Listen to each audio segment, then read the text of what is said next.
ခိုင်ရီဒါ channel ကိုချစ်ခင်အားပေးနေကြတဲ့ပရိသတ်များအားလုံးပဲမင်္ဂလာပါဒီကနေ့မှာထုံးလင်းတင်ဆက်ပေးချင်တာဆိုရင်ဖြင့်ရွှေတောင်မြို့စူတောင်းဖြစ်ရွှေမျက်မှန်ဖျားကြီးမျက်စိဝေဒနာပျောက်ကင်းစေနိုင်တဲ့ဂါထာတော်အကြောင်းကိုထုံးလင်းပေးမှာဖြစ်ပါတယ်ဒါနဲ့တူပဲခူးတိုင်းဒေသကြီးအနောက်ပိုင်းရွှေတောင်မြို့စူတောင်းဖြစ်ရွှေမျက်မှန်ဗုဒ္ဓရုပ်ပွားတော်မြတ်ကြီးရဲ့တမိုင်းချင်းကိုလည်းဖော်ပြပေးသွားမှာပဲဖြစ်ပါတယ် Subscribe like and share ခါလုံးလေးနေပြီးအားပေးသွားပါနော်ကျေးဇူးအများကြီးတင်ပါတယ်ဒါဆိုရင်တော့ဆက်လိုက်ပါပြီကျမကတော့ခိုင်ပါရှင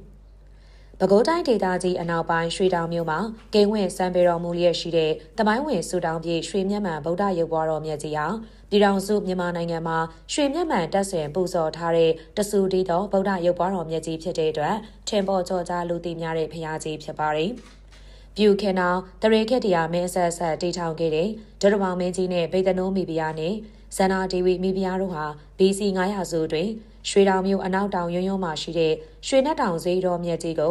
အသေးထမှန်ပြုပြင်ပူဇော်ဖူးမြော်ပြီးတော့အပြန်ခရီးတစ်ထောက်ဖြစ်ယခုတေကုန်းလို့ခေါ်ဆိုတဲ့အရက်မှာညအိတ်ရနာခဲ့လေတော်တယ်။ဗေဒနိုးမိဖုရားကြီးဟာညင်းခါတဲခုရနာစဉ်အိမ်မက်မြင်မှတ်ခဲ့တာပါ။မိမိတို့တဲခုသောနေရာရဲ့အနောက်မြောက်ရွံ့အရက်တနေရာမှာဗုဒ္ဓရုပ်ပွားတော်တဆူကိုဖူးမြော်ရကြောင်းအိမ်မက်မြင်မှတ်တယ်ဆိုတာမနက်မိုးတောက်တဲ့ခါမှာဒရမောင်မင်းကြီးထံအကြောင်းဆောင်လျှောက်ထားလျာမင်းကြီးလည်းမိဖုရားမူမှတ်ပရိသတ်တွေနဲ့အဲ့ဒီနေရာကိုကြွရောက်ပြီးတော့ရှာဖွေကြလေတော့တယ်ယခုရွှေမျက်မှန်ဗုဒ္ဓရုပ်ပွားတော်မြတ်ကြီးတည်ထားကိုးကွယ်လျက်ရှိတဲ့နေရာဖြောက်စိတ်ကုန်းအခုတော့တိန်ကုန်းလို့ခေါ်ပါတယ်။အဲ့ဒီနေရာကိုရောက်တဲ့အခါမှာဖျားရောင်ကြီးတော်ကဲ့သို့အယောင်မျိုးစုံဝန်းလက်ပြီးတော့ကောင်းကင်ကိုရောင်စနေဖြာထွက်သွားတယ်ဆိုတာမင်းမိဖုရားမူမှတ်နဲ့ပရိသတ်တွေမြင်တွေ့လိုက်ရတဲ့အတွက်မိမိတို့ဖျားတည်ပြီးတော့ကုသိုလ်ကောင်းမှုပြုလုပ်ရန်အတွက်နတ်ကောင်းနတ်မြတ်တွေရပြသခြင်းဖြစ်တယ်လို့ယုံကြည်တာဒီရုပ်ပွားတော်မြတ်ကြီးကိုမဟာတက္ကရာ250ပြည့်နှစ်မှာတည်ထားကိုးကွယ်ခြင်းဖြစ်လေတော့တယ်အဲဒီတော့ကတော့ရွှေမျက်မှန်တက်ဆင်ထားခြင်းမရှိသေးပါဘူး။အဲဒီလိုပါပဲဗုဒ္ဓရုပ်ပွားတော်မြတ်ကြီးတည်ထားပူဇော်ပြီးတော့မကြသေးခင်ကာလအတွင်းမှာပဲဒရမောင်မင်းတရားကြီးရဲ့နတ်မျက်စီအလင်းပြောက်ွယ်သွားလျာပညာရွှေမူမှတ်တွေကိုဘေရင်ကိန်းကန်းတွေတွက်ချက်ကြည့်စီတဲ့အခါမှာမင်းကြီးတည်ထားကိုးကွယ်ခဲ့တဲ့ရုပ်ပွားတော်မြတ်ကြီးမှာရုပ်ပွားတော်မြတ်ကြီးရဲ့မျက်လုံးတော်နဲ့လိုက်ဖက်ညီသောမျက်လုံးတော်ပုံမှန်တရံနဲ့တူညီတဲ့မျက်မှန်တစ်စုံကိုစက်ကလူတန်းမယ်ဆိုပါကမင်းကြီးရဲ့နတ်မျက်စီအလင်းရောင်ပြန်လည်ရရှိနိုင်မှာဖြစ်ကြောင်းရှောက်ထားကြတဲ့အတွက်မှန်တစ်စုံကိုမင်းကြီးကဗုဒ္ဓရုပ်ပွားတော်မှာစက်ကလူတန်းလျာမင်းကြီးရဲ့နတ်မျက်စီအလင်းပြန်လည်ရရှိခဲ့လေတော့တယ်မြန်မာတက္ကရာ1228ခုနှစ်မတိုင်မီကုန်းမောင်ခဲကာလမှာသာသနာရေးဂိုင်းကနများအသိအကွဲပေါ်ပေါက်လာတဲ့အတွက်သာသနာတော်တည်တံ့ပြန်ပွားစေခြင်းကရွှေတောင်မြို့သားကြီးဇေယနန္ဒာမိတ်ကအဲ့ဒီရုပ်ပွားတော်မြတ်ကြီးကိုပြန်လည်ပြုပြင်ပြီးတော့ဒရမောင်မင်းကြီးလူတန်းခဲ့တဲ့မျက်မှန်တစ်စုံကိုခြုံငုံပြီးရွှေသားအတီးရှိတဲ့မျက်မှန်တော်ကြီးဖြစ်နေပြုပြင်မွမ်းမံတက်ဆင်ပူဇော်ခဲ့လေတော့တယ်မြန်မာတက္ကရာ1248ခုနှစ်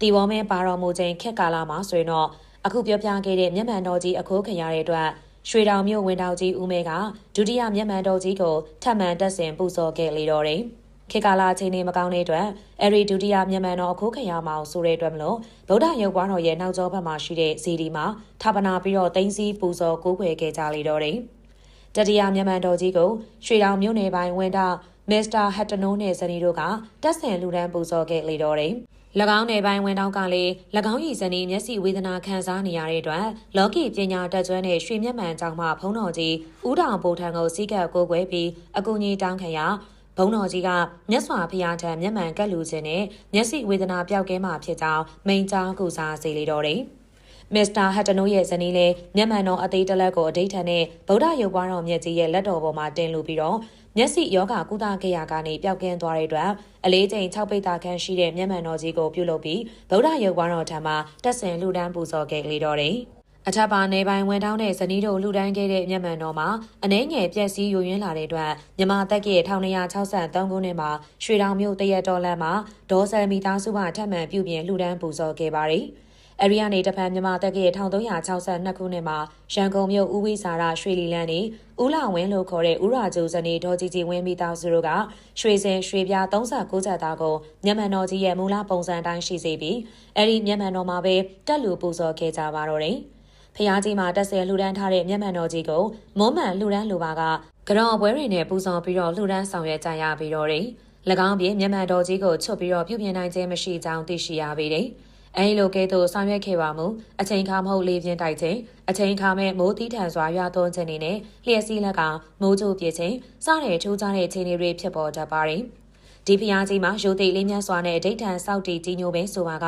ယာရုအာနာဖုံတကိုထွန်းတောက်ပြေဖြူအောင်မြင်ခြင်းကောင်းကျိုးတွေကိုရရှိခြင်းနဲ့အတူမျှော်လင့်ချက်ဆန္ဒပြည့်စုံခြင်းတွေဒိဋ္ဌဓမ္မတွေ့ကြုံခံစားရတာကိုတွေ့ရှိရပါတယ်။ဒါအပြင်မြန်မာတက္ကရာ1368ခုနှစ်မှာမျက်စိအလင်းကွဲပြောက်သွားတဲ့သူတွေကလည်းဖျားကြီးရဲ့ရှေ့တော်မှာမျက်စိယောဂဝေဒနာတက်တာပျောက်ကင်းစေနိုင်တဲ့ဂါထာတော်ကိုရွတ်ဖတ်ပူဇော်ခြင်းဖြင့်မျက်စိအလင်းပြန်လည်ရရှိခဲ့မှုကြောင်းပြောပြထားပါရရှင်။ဟုတ်ကဲ့ပါဒီနေ့ရဲ့ခံရီတာ channel ကနေပြီးတော့ဒီရွှေတောင်မြို့စူတောင်းပြည့်ရွှေမြတ်မှန်ဖျားကြီးမျက်စိယောဂဝေဒနာပျောက်ကင်းစေနိုင်တဲ့ဂါထာတော်ကိုလည်းထုံးလွှင့်ပေးလိုက်ပါမယ်ဖော်ပြပေးလိုက်ပါမယ်ရှင်တကယ်တမ်းမှာဆိုရင်ပေါ့နော်ဒီဂါထာတော်ကိုဒီတောက်တော်ကြီးခွက်လေးနဲ့ရွတ်ဖတ်ပြီးတော့ပေါ့နော်ဒီမျက်လုံးထဲကိုပြန်ပြီးတော့ခတ်မယ်ဆိုရင်လည်းမျက်စိယောဂဝေဒနာတွေတက်တာပျောက်ကင်းနေဆိုပြီးတော့ဒါနာမည်ကြီးပါတယ်တကယ်လည်းပျောက်ကင်းနေဆိုပြီးတော့လည်းလက်တွေ့အကျိုးထူးတဲ့သူတွေကလည်းပြန်ပြောပြချက်အရသိရတာဖြစ်ပါတယ်ဟုတ်ကဲ့ပါဂါထာတော်ကိုထုံးလွှင့်ပေးလိုက်ပါမယ်ရှင်ဒက္ခိဏခိစ္စသူရိယောဝါမအခိစ္စစန္တိမာဗုဒ္ဓစက္ခုနိဓာတုယောအဟံဝဒာမိတပ္ပတာဧဒေနာပုံညကံမေနစက္ခုရောဂောဝိနာတန္တု